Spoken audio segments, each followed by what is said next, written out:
আমরা দেশে এক ধরনের অনিশ্চয়তা এবং অস্থিতিশীলতা তৈরি হয়েছে সাম্প্রতিক সময়ে, এবং আমরা ডক্টর মোহাম্মদ ইউনূসের পদত্যাগের বিষয়টিও আসলে আলোচনা এসেছে।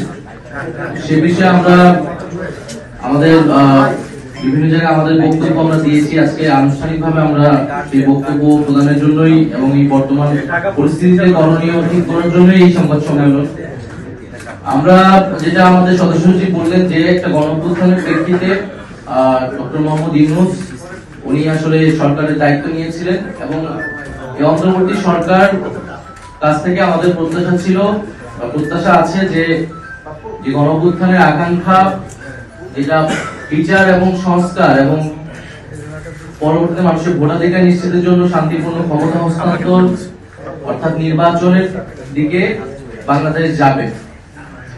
এই অন্তর্বর্তী সরকার আসলে কি শুধুই নির্বাচনকালীন সরকার, নাকি গণঅভ্যুত্থানের আকাঙ্ক্ষা বাস্তবায়নের সরকার? এইটা একটা মৌলিক বিষয়। আমরা মনে করি যে এই অন্তর্বর্তী সরকার একটা গণঅভ্যুত্থানের প্রেক্ষিতে তৈরি হয়েছে, এবং ফলে তার গণঅভ্যুত্থানের যে আকাঙ্ক্ষা, সেই আকাঙ্ক্ষা বাস্তবায়নের একটা দায়বদ্ধতা রয়েছে। শুধু নির্বাচন আয়োজন নয়, বরং জুলাই গণহত্যা সহ বিগত আমলের অপরাধ সমূহ এবং তার বিচার এবং রাষ্ট্রের মৌলিক সংস্কার মধ্য দিয়েই সরকারকে নির্বাচনের দিকে আসলে যেতে হবে। আমাদের প্রত্যাশা বা আমাদের আহ্বান থাকবে যে ডক্টর মোহাম্মদ ইউনূস তিনি দায়িত্বে থেকেই রাজনৈতিকভাবে সকল পক্ষের সাথে আলোচনা করে একটা সমাধানের দিকে যাবেন। আমরা মনে করি যে জুলাই ঘোষণাপত্র যেই নির্ধারিত সময় দেওয়া হয়েছিল, সময় কিন্তু আগাচ্ছে, ফলে নির্ধারিত সময়ের মধ্যে জুলাই ঘোষণাপত্র প্রদানের ব্যবস্থা করা উচিত, এবং বিচার, সংস্কার এবং নির্বাচন এই তিনটিরই রোডম্যাপ একসাথে প্রকাশ করা উচিত। তাহলে জনমনে এবং সকল রাজনৈতিক দলগুলোর মধ্যে এক ধরনের স্বস্তি তৈরি হবে, আস্থার জায়গা তৈরি হবে। ফলে আমাদের অন্তর্বর্তী সরকারের প্রতি আহ্বান, জুলাই ঘোষণাপত্র এবং বিচার, সংস্কার এবং নির্বাচনের রোডম্যাপ একত্রে ঘোষণা করা, এবং সব পক্ষের সাথে আলোচনা করে একটা সুষ্ঠু সমাধানের দিকে যাওয়া। ১/১১ বন্দোবস্ত বলতে কিন্তু এটাই বোঝায় যে সেনা সমর্থিত এবং বিদেশি শক্তির প্রভাবে দেশে একটা জনগণ বিরোধী, গণতন্ত্র বিরোধী একটা সরকার।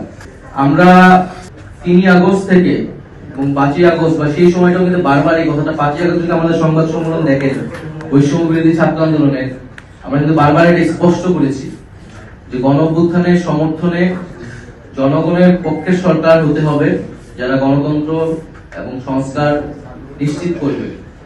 আমরা সেনাবাহিনীর প্রতি আমাদের শ্রদ্ধা আছে। সেনাবাহিনী দেশের গুরুত্বপূর্ণ একটি প্রতিষ্ঠান, কিন্তু তার কাজ নয় রাজনৈতিক বিষয়ে সিদ্ধান্ত দেওয়া।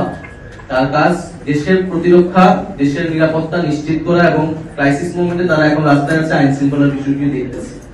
দ্বিতীয়ত, আমরা গণপরিষদ এবং আইনসভা নির্বাচনটি চাই, যেটা আমাদের নতুন সংবিধান এবং আমাদের যে ট্রানজিশন সেটা নিশ্চিত করবে। স্থানীয় সরকার নির্বাচন যেহেতু এখন এই যে মেয়র বিষয় নিয়ে আদালতে বিভিন্ন ধরনের রায় আসতেছে এবং সেটা নিয়ে আন্দোলন এবং ধরনের বিশৃঙ্খলা তৈরি হচ্ছে, ফলে আমরা মনে করি যে অতি দ্রুতই স্থানীয় সরকার নির্বাচনের আয়োজন করা সম্ভব, এবং সেটার জন্য নির্বাচন কমিশন পুনর্গঠন করে স্থানীয় সরকার নির্বাচনের দিকে যাওয়া উচিত।